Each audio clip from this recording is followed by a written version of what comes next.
Alright, well that's it. My time at home is winding down, getting ready to go embark on this European trip. I've done as much training as I possibly could do. I still don't feel prepared. The way that I feel now is, if you've ever had like a college final and you had been studying the night before or even the same day, and you just get burnt out and you're just like, you know what? I'm as prepared as I'm gonna get. I'm gonna just play with the hand that I have, and whatever happens, that's what's gonna happen. I'm literally as prepared as I'm gonna get, and no matter how much more stressing or anything else that I do, I'm not gonna be any more prepared. So that's kind of where I'm at now.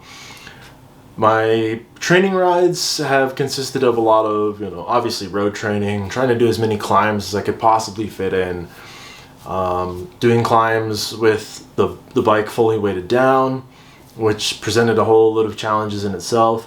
When I was going on the flat, it felt pretty much the same. It took a little more effort to kind of get up to speed, but once you were up to speed, you had a little more momentum to carry you through.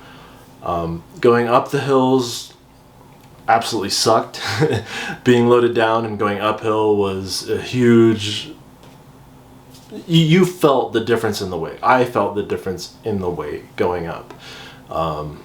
Normally I have a big sprocket up front and then a little sprocket up front as well, so I have the 2x. Normally when I would start the climb that I was used to doing, I would start in the larger front sprocket, but when I was weighted down and I got up to where the climb really started to get intense, I found myself in the smaller front sprocket. So climbing is going to be a lot more difficult, and with 18,000 feet of elevation gain over the course of this ride, it's going to be a challenge, but I'm like I said, I'm as prepared as I'm going to get. I also incorporated a lot of mountain biking into my training. Who knows if that actually translates well into road biking or bike packing or touring or whatever you want to call it. I'll let you know in a few weeks whether that translated well. But mountain biking is a lot of fun. I gotta hit some trails with some jumps. I gotta do some other really cool trails. I did a lot of high altitude training, especially on the mountain bike. The Indian Peaks Traverse Trail, I think, topped out at 11,700 feet above sea level. So I got a lot of practice climbing, at those higher elevations.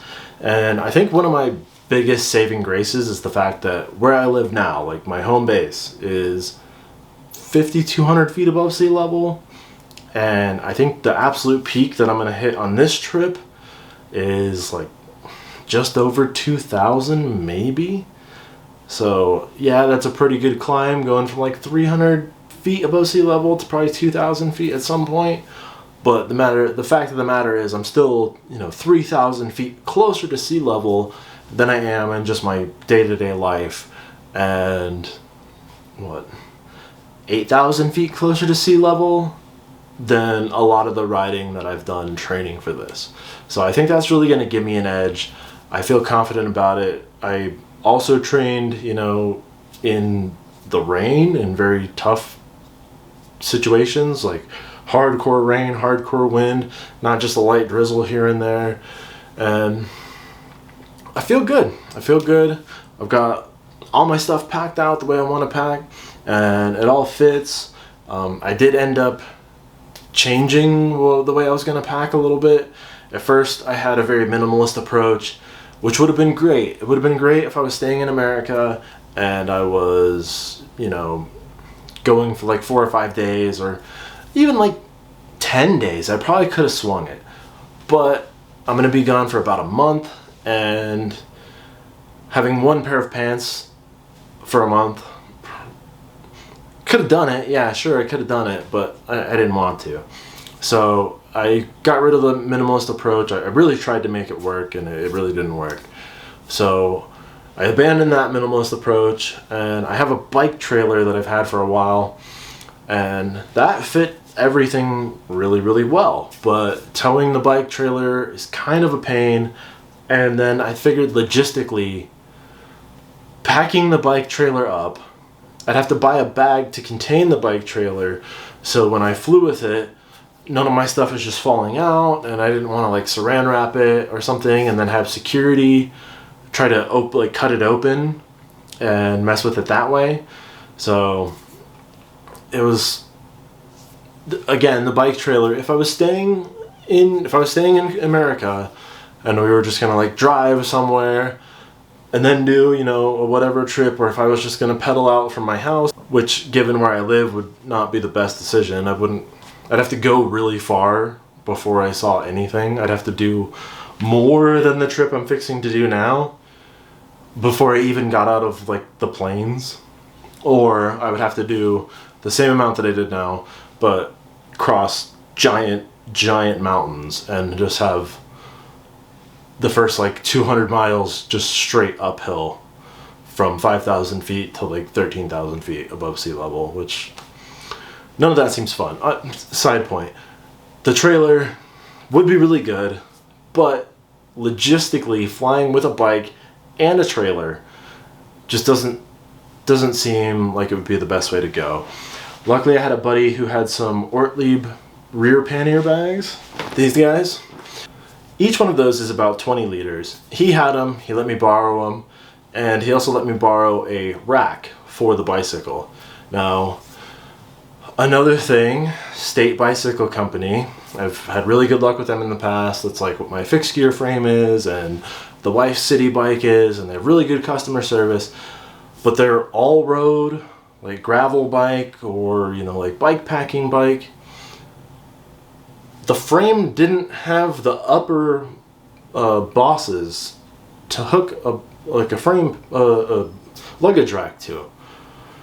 And it's like, why? This is your all-road bike catering to people who like to do touring and bike packing. What were you thinking?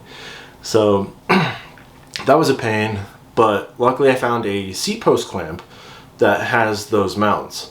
So I replaced the seat post clamp, put the other seat post clamp on there, was able to mount the rack. Everything is looking solid. It's looking really good. It feels good when I ride with it. And the extra 40 liters was enough to really iron everything out. I could have done it with the minimalist bags. The only problem was it made my backpack super heavy. And in 2022, I had a pretty significant back injury that laid me up for a while, so I really didn't want a bunch of weight on my back. So the pannier bags really worked well. I've got the ones in the back, got the ones in the front. I'm still gonna have a backpack, but it's very minimal setup. But yeah, I'm as ready as I'm gonna get. I've done the training rides, I've done mountains, I've done jumps, I've done rain, shine, you name it. I'm as ready as I'm gonna get. Be lying if I said I wasn't a little bit nervous, but I'm way more excited than I am nervous. So let's go to the airport. Let's get this going.